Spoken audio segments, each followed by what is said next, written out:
بھی ہم اسلامی اتہاس پر نظر ڈالتے ہیں تو ایک سے بڑھ کر ایک ایسی کہانیاں سامنے آتی ہے جو نہ صرف ہمیں حیران کرتی ہے بلکہ ہمیں سوچنے پر بھی مجبور کر دیتی ہے۔ آج کی اس ویڈیو میں ہم آپ کو ایک ایسے دور اور ایک ایسے ظالم خلیفہ کے بارے میں بتائیں گے جسے اتہاس میں بنو عباس کا یزید کہا جاتا ہے۔ دوستو،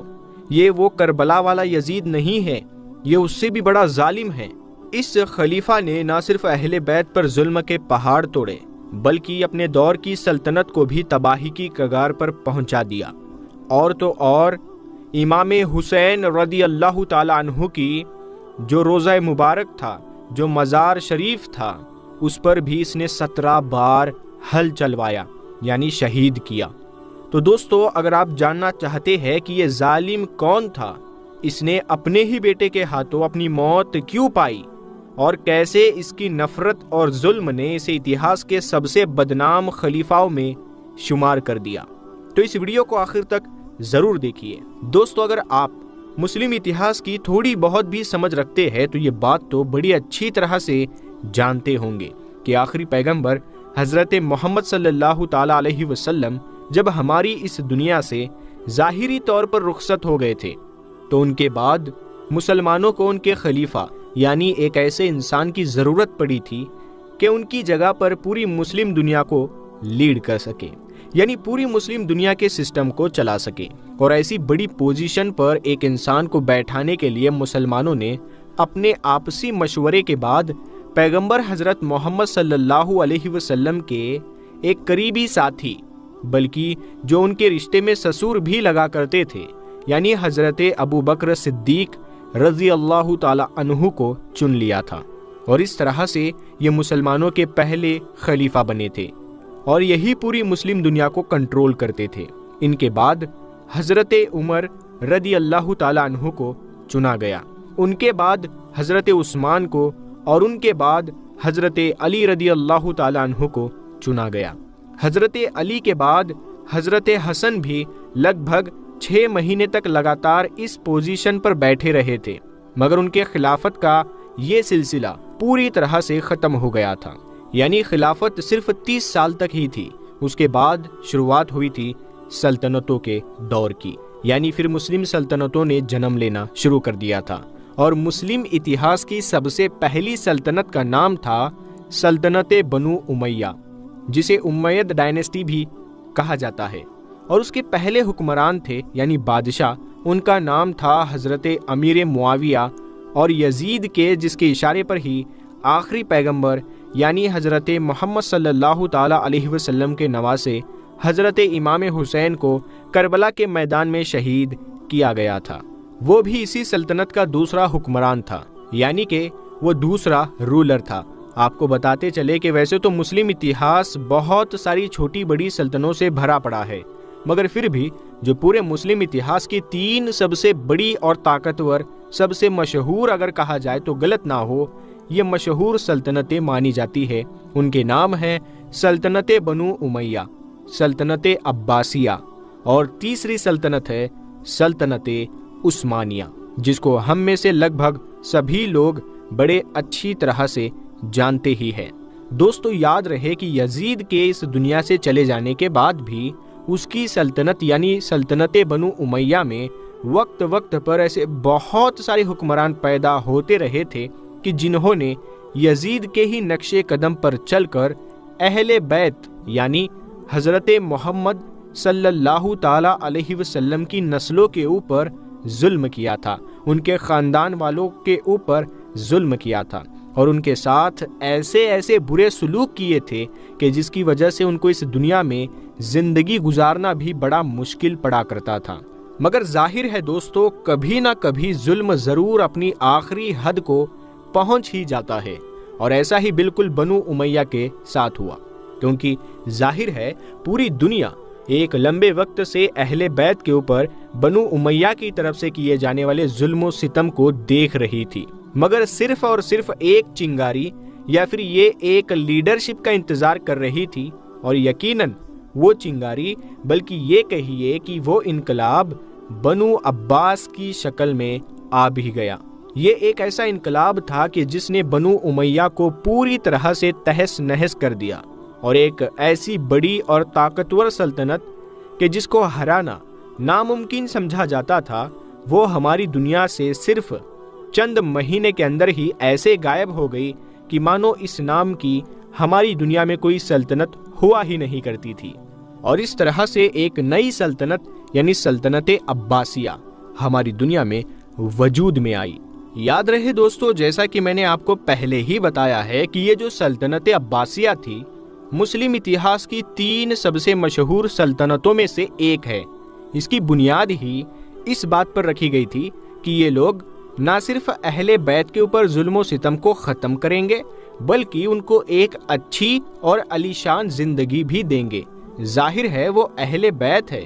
یعنی حضرت محمد مصطفیٰ صلی اللہ علیہ وسلم کی نسل سے ہے، اور ان سے زیادہ اس چیز کو کوئی ڈیزرو بھی نہیں کرتا۔ ساتھ ہی ساتھ اس سلطنت کے قائم ہونے سے پہلے ہی اس کے بڑے بڑے لیڈرز کی طرف سے یہ وعدہ بھی کیا گیا تھا کہ وہ اہل بیت پر ہونے والے ایک ایک ظلم و ستم کا بنو امیہ سے بدلہ لیں گے، اور ظاہر ہے انہی وعدوں کی وجہ سے ہی مسلم دنیا میں رہنے والے عام مسلمانوں نے ان لوگوں کا ساتھ دیا تھا،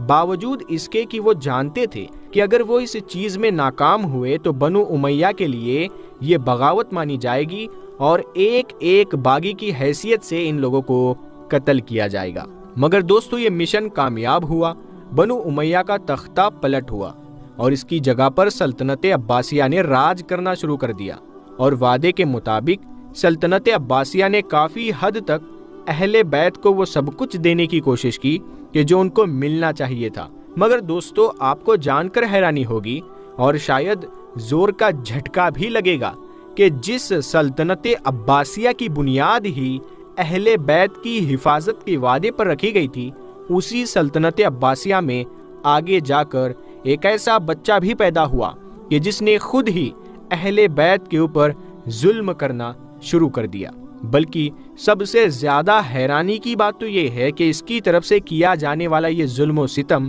کوئی ہلکا پھلکا یا پھر معمولی سا نہیں، بلکہ اتنا زیادہ خطرناک تھا، اتنا زیادہ خطرناک تھا کہ اس دور کے لوگوں کو یہ محسوس ہونے لگا تھا کہ شاید اب بنو امیہ سے بھی زیادہ خطرناک دور لوٹ آیا ہے، اور اب نہ جانے اہل بیت کے ساتھ کیا ہوگا۔ دراصل دوستو میں بات کر رہا ہوں اس عباسی خلیفہ کے بارے میں کہ جس کو اتہاس میں ابو جعفر متوکل علی اللہ کے نام سے جانا جاتا ہے۔ اس کو بہت سارے مسلم اتہاسکاروں نے یزید آف بنو عباس بھی لکھا ہے، یعنی بنو عباس کا یزید۔ ظاہر ہے جیسے بنو امیہ والے یزید نے امام حسین کے اوپر ظلم و ستم کیا تھا، بالکل اس نے بھی بنو عباس میں پیدا ہونے کے باوجود بھی اہل بیت کے اوپر ظلم و ستم کیا تھا۔ رشتے میں یہ ایک مشہور خلیفہ یعنی حضرت ہارون رشید کا پوتا تھا، جو اپنے بھائی کی موت کے بعد خلافت کی گدی پر بیٹھا تھا۔ یہ شرابی انسان تھا جو ہمیشہ شراب کے نشے میں ہی دھت رہا کرتا تھا۔ شراب کے ساتھ ساتھ یہ نہ صرف بہت زیادہ ظالم انسان تھا، بلکہ یہ بدسیرت بھی تھا۔ اہل بیت کے ساتھ نہ جانے کیوں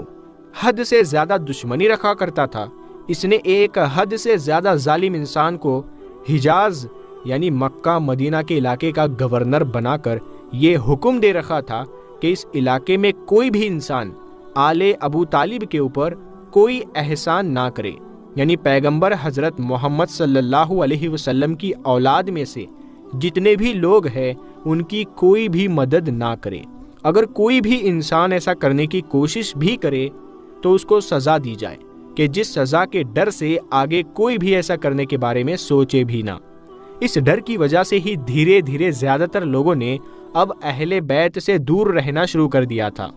اس کی وجہ سے دوسری طرف اہل بیت کی حالت بھی خراب ہونے لگی تھی، کیونکہ ظاہر ہے حد سے زیادہ ظلم و ستم کی وجہ سے اب وہ لوگ بھی اندر سے ٹوٹنا شروع ہو گئے تھے۔ ان کی عورتوں کے کپڑے دھیرے دھیرے پرانے ہوتے ہوتے وہ بوسیدہ ہو کر تار تار ہو گئے، اور اب وہ چادروں کی مدد سے اپنی نمازیں ادا کیا کرتی تھی۔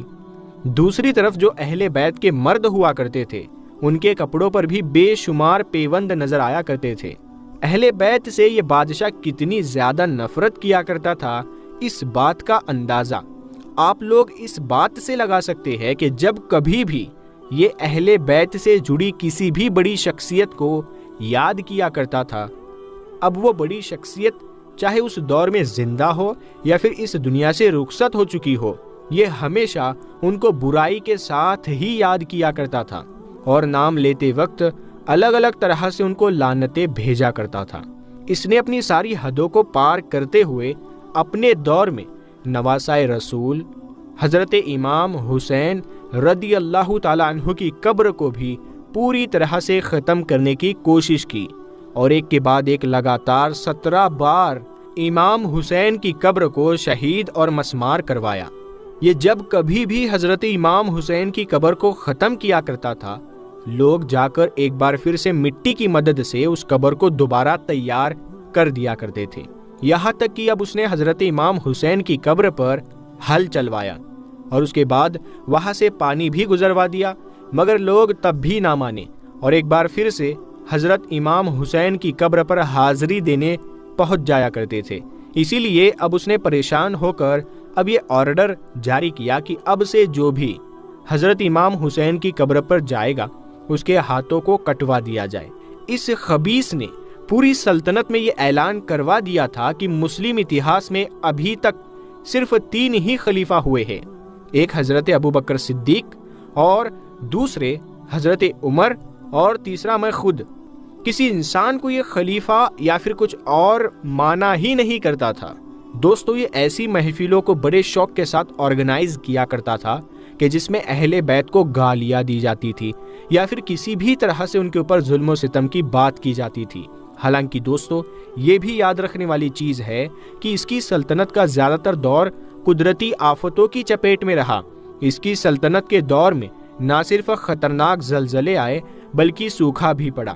ایون حیرانی کی بات تو یہ ہے کہ اس کے دور میں آسمان سے پتھروں کی بارش ہوئی تھی، مگر ان تمام چیزوں کے باوجود بھی کبھی بھی یہ اپنی حرکتوں سے باز نہیں آیا۔ اسی کے دور میں ہی عراق میں مرغی کے انڈوں کے برابر ایسے خطرناک اولوں کی بارش ہوئی تھی کہ جس کی وجہ سے کئی بستیاں زمیندوز ہو گئی تھی اور سینکڑوں لوگوں کو اپنی جان گنوانی پڑی تھی۔ اور اسی کے دور میں ہی ایک ایسا خطرناک زلزلہ بھی آیا تھا کہ جس نے خراسان، اصفہان جیسے بہت سارے علاقوں کی پوری طرح سے نیو ہلا رکھی تھی اور اس میں بھی ہزاروں لوگوں کو اپنی جان گنوانی پڑی تھی۔ حیرانی کی بات یہ ہے کہ یہ انسان اپنے سرداروں کی چھوٹی سے چھوٹی غلطیوں کو ڈھونڈنے کی کوشش کیا کرتا تھا کہ ان کی وجہ سے